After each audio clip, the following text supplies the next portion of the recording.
Rancangan yang berbeda. Selamat pagi saudara-saudara yang dikasihi Tuhan. Firman Tuhan yang disampaikan kepada kita hari ini berkata demikian. Sebab rancanganku bukanlah rancanganmu, dan jalanmu bukanlah jalanku. Demikianlah firman Tuhan. Seperti tingginya langit dari bumi, demikianlah tingginya jalanku dari jalanmu, dan rancanganku dari rancanganmu. Yesaya 55 ayat 8-9. Rancangan Tuhan bukan rancangan kita umat manusia. Dan jalan kita manusia bukanlah jalan Tuhan. Apa maksudnya? Rancangan itu kan ada dalam pikiran. Jadi kalau dikatakan rancangan Tuhan, maka sama dengan pikiran Tuhan. Oleh karena itu terjemahan BIS berkata begini. Tuhan berkata, pikiranku bukan pikiranmu, dan jalanku bukan jalanmu. Setinggi langit di atas bumi, setinggi itulah pikiranku di atas pikiranmu, dan jalanku di atas jalanmu. Ya saudara, sepintas dengan membaca firman ini, saya menyadari bukan hanya berbeda pikiran kita, rancangan kita dengan pikiran Tuhan atau rancangan Tuhan, tetapi memang jauh sekali perbandingannya. Dikatakan seperti setinggi langit di atas bumi. Tidak terkejar, tidak tergapai, tak terbandingkan. Tetapi apa sih sebenarnya yang Tuhan mau katakan kepada kita hari ini? Sehingga Tuhan bersabda, sebab rancanganku bukanlah rancanganmu, dan jalanmu bukanlah jalanku. Demikianlah firman Tuhan.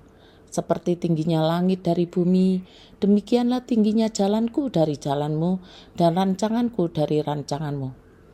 Baiklah saudara, mari kita membiasakan diri untuk memeriksa konteks dan latar belakangnya. Mengapa firman itu muncul? Kebiasaan inilah yang harus kita lakukan sejak dini. Memeriksa konteks dan latar belakangnya supaya kita tidak terjebak dengan pola-pola pikiran duniawi yang gampang nuduh, yang salah, yang asal comot dan lain-lain. Nah, sebelum kita memeriksa latar belakang mengapa firman itu muncul, saya ingin mengajukan pertanyaan kepada saudara. Bagi saudara-saudara yang sudah menikah, usia pernikahan di atas 5 tahun, mungkin juga 10 tahun, bahkan ada yang 25 tahun ke atas. Pertanyaannya begini, dapatkah saudara memahami benar isi pikiran pasangan saudara?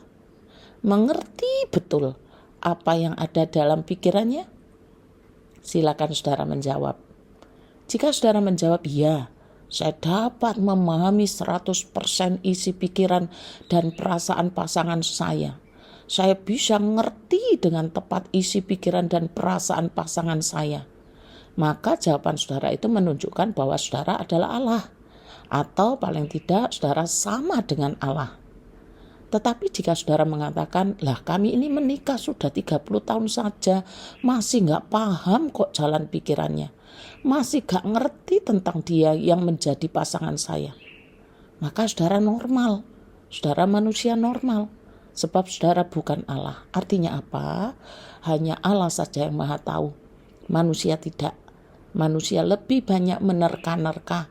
Manusia lebih banyak menebak-nebak, tapi ngakunya tahu.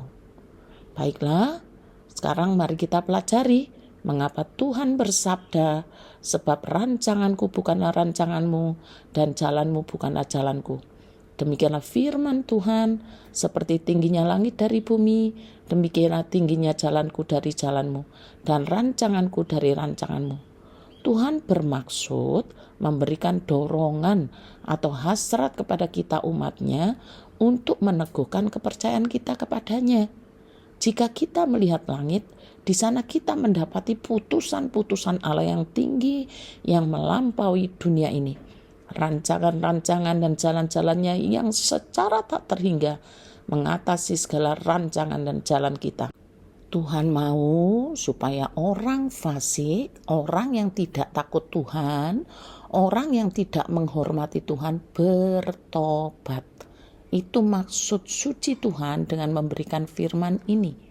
Orang-orang fasik didesak untuk meninggalkan jalan-jalan dan rancangan mereka yang jahat. dan kembali kepada Allah, yaitu menjadikan jalan dan rancangan mereka setuju dan mengikuti jalan dan rancangan Tuhan. Sebab firman-Nya berkata begini, rancangan dan jalanku tidak seperti rancangan dan jalanmu.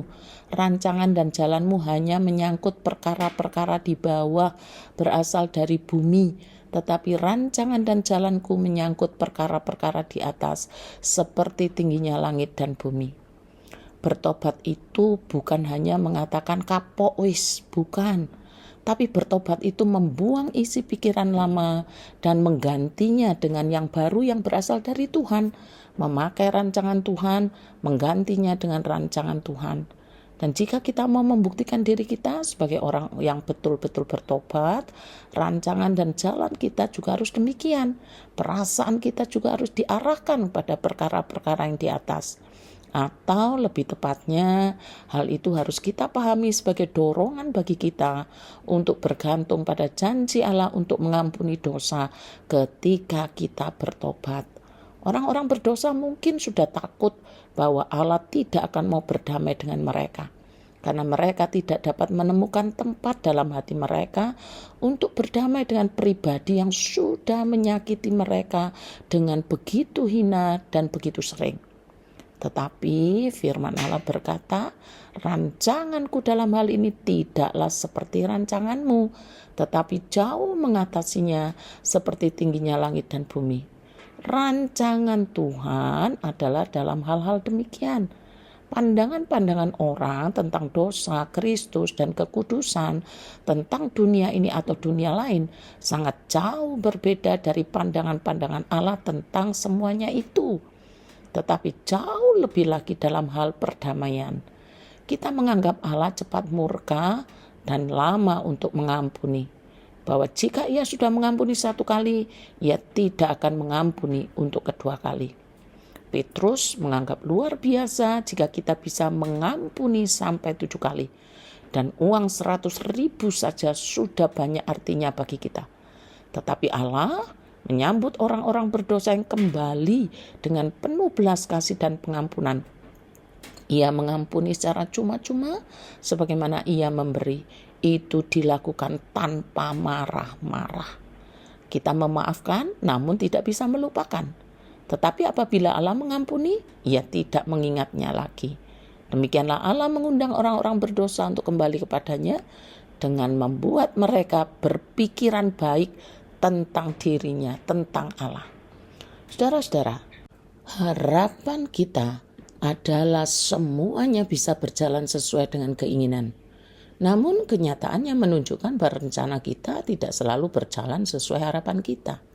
Firman Tuhan hari ini berbicara tentang harapan dan pemulihan bagi bangsa Israel, mendorong mereka agar kembali kepada Allah, serta mengingatkan bahwa Allah selalu menawarkan pengampunan, berkat dan kehidupan baru.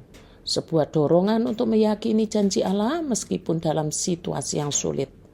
Pada ayat 9 Yesaya mengingatkan bahwa cara dan rencana Tuhan jauh lebih tinggi dan lebih baik daripada rencana manusia.